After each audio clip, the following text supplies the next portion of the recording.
നമ്മൾ 70% പുറത്തുനിന്നല്ലേ വാങ്ങിക്കണം, 30% ഉൽപ്പാദനമുള്ളൂ. നിങ്ങൾ ഉൽപ്പാദനത്തിന് ഇവിടെ ഒരു ശ്രമം നടത്തിയപ്പോൾ ഹൈഡ്രോ പ്രോജക്റ്റ് 3000 TMC വെള്ളമുണ്ട്, 300 TMC വെള്ളമേ നമ്മൾ ഉപയോഗിക്കുന്നുള്ളൂ. ഇപ്പോൾ കാവേരിയിൽ 147 TMC ഉണ്ട്, നമ്മളെത്ര ഉപയോഗിക്കുന്നുണ്ട്? ആകെ 30 അനുവദിച്ചു ട്രൈബ്യൂണൽ.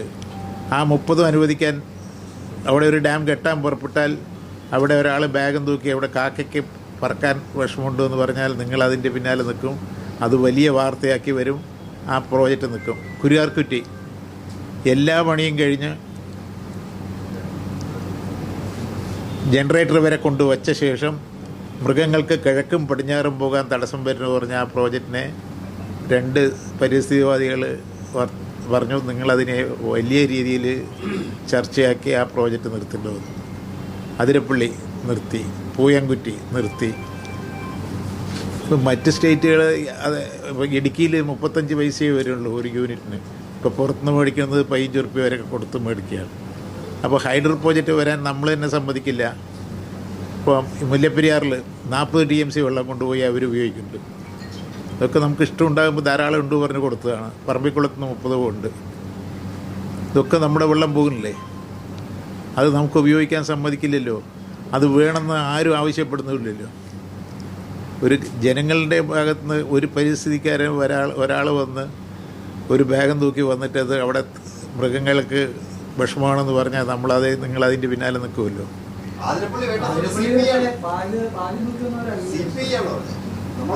നിങ്ങളെന്ത് പറഞ്ഞു? നിങ്ങളുടെ ജനങ്ങളുടെ വികാരം എടുക്കാൻ നിങ്ങൾ അതിനു വേണ്ടി വാദിക്കുന്നില്ലല്ലോ, ആരും വാദിക്കുന്നില്ലല്ലോ.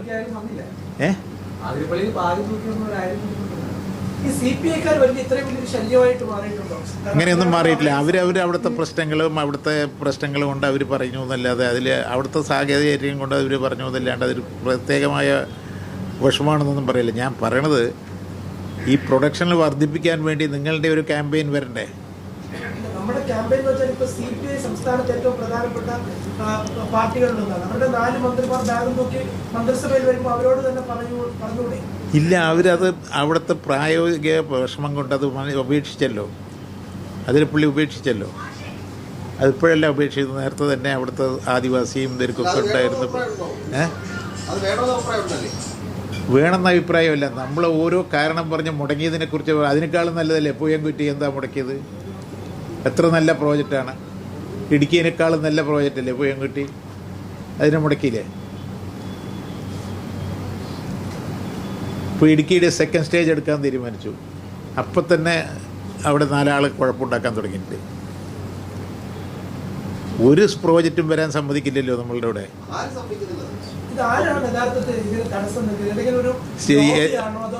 യഥാർത്ഥത്തിൽ നിങ്ങളാണ് തടസ്സം. എന്താ അറിയോ, നിങ്ങളാണ്. അല്ലല്ല, CPI ഒന്നുമല്ല. നിങ്ങൾ എന്താ വെച്ചാൽ നിങ്ങൾ ആ ഒരു വാർത്ത വളരെ വലുതാക്കിയെടുത്ത് ജനങ്ങളുടെ ഇടയിൽ വലിയൊരു പ്രശ്നം ഉണ്ടാക്കിയെടുക്കും. അതെന്നാ അപ്പം പ്രോജക്റ്റ് നിന്നു. CPI ഒന്നും വീഴുന്നില്ല. അല്ല, അത് ചെറിയൊരു പ്രോജക്റ്റാണല്ലോ അതിരപ്പള്ളി. അതിനേക്കാളും വലിയ പ്രോജക്റ്റുകളുണ്ടല്ലോ. അതിൽ തടസ്സം വന്നില്ല നിങ്ങളൊക്കെ കുറിച്ച് പറയുന്നില്ലല്ലോ. അതൊരു ചെറിയ പ്രോജക്റ്റാണ്, അവിടെ ആദിവാസികൾക്ക് വിഷമം വരുന്നു പറഞ്ഞിട്ടാണ് അവർ പറഞ്ഞത്. അതിൽ ന്യായമുണ്ട്, ഇല്ലയെന്ന് പറയാനൊന്നും പറ്റില്ല. അതേ സ്ഥാനത്ത് വലിയ പൂയംകുറ്റിയൊക്കെ മുടക്കിയതിന് എന്താ കാരണം? ഇടുക്കിയുടെ 2 പ്രോജക്റ്റ് ഇത് കിട്ടുന്നതല്ലേ. ഇടുക്കിയുടെ 2nd സ്റ്റേജ് എടുക്കാൻ പറഞ്ഞു, അതിനെന്താ തടസ്സം?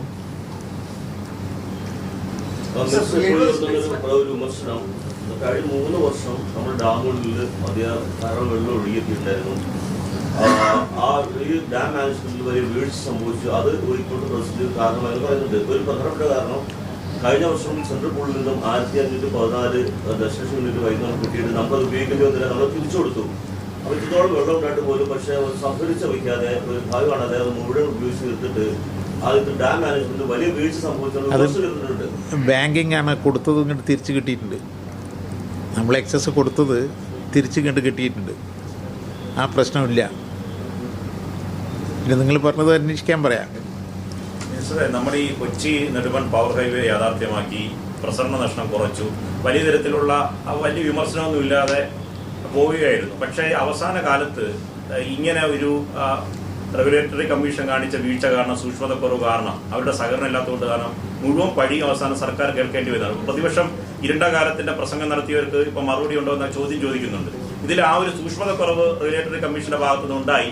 അതിൽ ഇടപെടൽ സർക്കാരിന് ആ ഘട്ടത്തിൽ നടത്താൻ ഇബിക്ക് കഴിഞ്ഞു എന്നതാണ് ചോദ്യം. അത് നിങ്ങൾ റെഗുലേറ്ററി കമ്മീഷനോട് തന്നെ ചോദിക്കുക എങ്ങനെ ഇടപെട്ടു എന്താണെന്നുള്ളത്. ഞങ്ങൾ കോടതിയിലെ ഒരു പരിപാടിയിൽ ഞങ്ങൾ ഇടപെടുന്നതിന് ഒരു മര്യാദയില്ലല്ലോ. ഇപ്പൊ പറഞ്ഞത് ഇപ്പോ പവർ കട്ടോ അല്ലെങ്കിൽ നിയന്ത്രണമോ ഒരു തരത്തിലും ഇല്ല എന്ന് പറഞ്ഞു. ഇപ്പൊ ആവുമ്പോൾ ഓഫ് ആവുന്നതാണെന്ന് പറഞ്ഞു. ഇന്നലെ KSEBിയുടെ വാർത്താക്കുറിപ്പിലാണ് ഗ്രിഡ് സ്ഥിരതയ്ക്കായി വൈകുന്നേരം 6 മുതൽ രാത്രി 12 മണി വരെ 30 മിനിറ്റിൽ താഴെയുള്ള വൈദ്യുതി നിയന്ത്രണം ഏർപ്പെടുത്തി state load dispatch centre chief engineer ഉന്നതതല യോഗം അനുമതി നൽകി. ഇതെന്താണ് നമ്മൾ മനസ്സിലാക്കേണ്ടത്? അതായത് ഓവറായിട്ട് വരുന്ന സമയത്ത് അവർക്ക് ഡ്രിപ്പാക്കാൻ വേണ്ടിയുള്ള ഒരു തീരുമാനം എടുത്തു എന്നുള്ളൂ, അല്ലെങ്കിൽ അനുമതി കൊടുത്തു. അത് നേരത്തെ തന്നെ മുൻകൂട്ടി അറിയാനുള്ളൊരു അതല്ല, മുൻകൂട്ടി അവർക്ക് മനസ്സിലാക്കാൻ സാധിച്ചിട്ടുണ്ടെങ്കിൽ അത് ആളുകളുടെ ഇടയിൽ വാട്സപ്പ് വഴി അറിയിക്കാൻ വേണ്ടിയുള്ള ഒരു തീരുമാനം എടുത്തു, അത്രയേ ഉള്ളൂ. ഇത് വ്യക്തമാക്കാൻ വേണ്ടിയിട്ടാണ്, മനസ്സിലാക്കാൻ വേണ്ടിയിട്ടാണ്. ലോഡ് ഷെഡിംഗ് ഇല്ല, ഒരു പ്രതിസന്ധി നമുക്കില്ല, ഇപ്പില്ല, നിലവിൽ ലോഡ് ഷെഡിംഗ് സംസ്ഥാനത്തില്ല. ഇല്ല. അരമണിക്കൂർ അല്ല, ഇന്നലെ ഒന്നും നടന്നില്ലല്ലോ, ഇന്നലെ ഒന്നും ഉണ്ടായിരുന്നില്ലല്ലോ. ഉണ്ടായിരുന്നില്ല. വളരെ ഓവറായിട്ട് എന്തെങ്കിലും എവിടെയെങ്കിലും സ്ഥലത്ത് ഉണ്ടായിരുന്നില്ല, അതെല്ലാം എല്ലാവിടെയും ഉണ്ടായിരുന്നില്ല. ലോഡ് ഷെഡിങ് വന്നാൽ എല്ലാവിടെയും ഇന്ന ദിവസം ഇന്ന സമയത്ത് എന്ന് പറഞ്ഞിട്ടാണല്ലോ വരിക.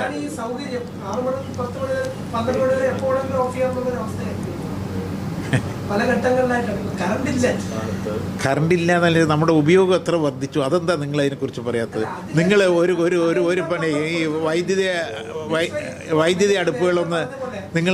അടുപ്പുകളൊന്ന് ഒരു ക്യാമ്പയിൻ നിങ്ങളൊന്ന് നടത്തി, നാളെ തൊട്ടുണ്ടാകുകയില്ലല്ലോ. ഈ ന്യായീകരണം പോലും പലപ്പോഴും KSEBിക്ക് നടത്താൻ പറ്റുന്നത് അതവിടെ നിൽക്കട്ടെ. പക്ഷേ മിനിസ്റ്റർ ഇപ്പൊ നേരത്തെ പറഞ്ഞ ബാഗ് തൂക്കി വന്നത് മാധ്യമങ്ങളല്ല, CPI ആണ്, സ്വന്തം മന്ത്രിസഭയിൽ അംഗങ്ങളാണ്. അല്ലല്ല, നിങ്ങൾ വെറുതെ CPIനെ വിവാദം ഉണ്ടാക്കല്ല. അതല്ല, അത് നേരത്തെ തന്നെ അവിടെ ആദിവാസികളുടെ പ്രശ്നം ഉണ്ടായിരുന്നപ്പോൾ. പക്ഷെ ഒരു സന്തോഷം മിനിസ്റ്റർ ഞങ്ങളെ ചാരിയെങ്കിലും അവരെ തീർത്തൊളിക്കാൻ പറ്റുന്നുണ്ടല്ലോ. അല്ലല്ല, അതൊന്നുമല്ല.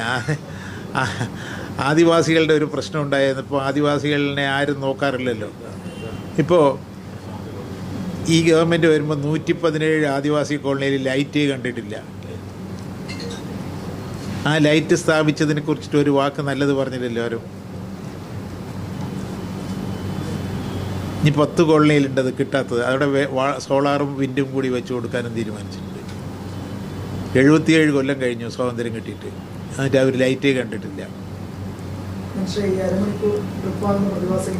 അരമണിക്കൂറില്ലാന്ന് 10 മിനിറ്റോ 5 മിനിറ്റൊക്കെ വരുള്ളൂ. ഇനി അല്ല, KSEB അത് മുൻകൂട്ടി പറഞ്ഞു എന്ന് മാത്രമേ ഉള്ളൂ. അതിന് ആവശ്യമുണ്ടെങ്കിൽ ഇന്നലെ പറഞ്ഞില്ലേ, ഇന്നില്ലല്ലോ ഡ്രിപ്പാകുന്നുള്ളതേ ഉള്ളൂ. ഓവറാകുമ്പോൾ അത് വരുന്ന അതായത് ഇനിയും കൂടുതലായിട്ട് നമുക്ക് 250 മെഗാവാട്ട് കിട്ടിയില്ലെങ്കിൽ വരുന്നുള്ളൊരു പ്രതീക്ഷയിലാണ് അവർ ചെയ്തത്. അത് ഇന്നലെ കിട്ടി. അതാണ് ആ പ്രശ്നം കഴിഞ്ഞത്. ഇനി പ്രശ്നം ഉണ്ടാവില്ല എന്നാണ് വിശ്വാസം. ഇല്ല, ഇന്നലെ 250 മെഗാവാട്ട് കിട്ടി.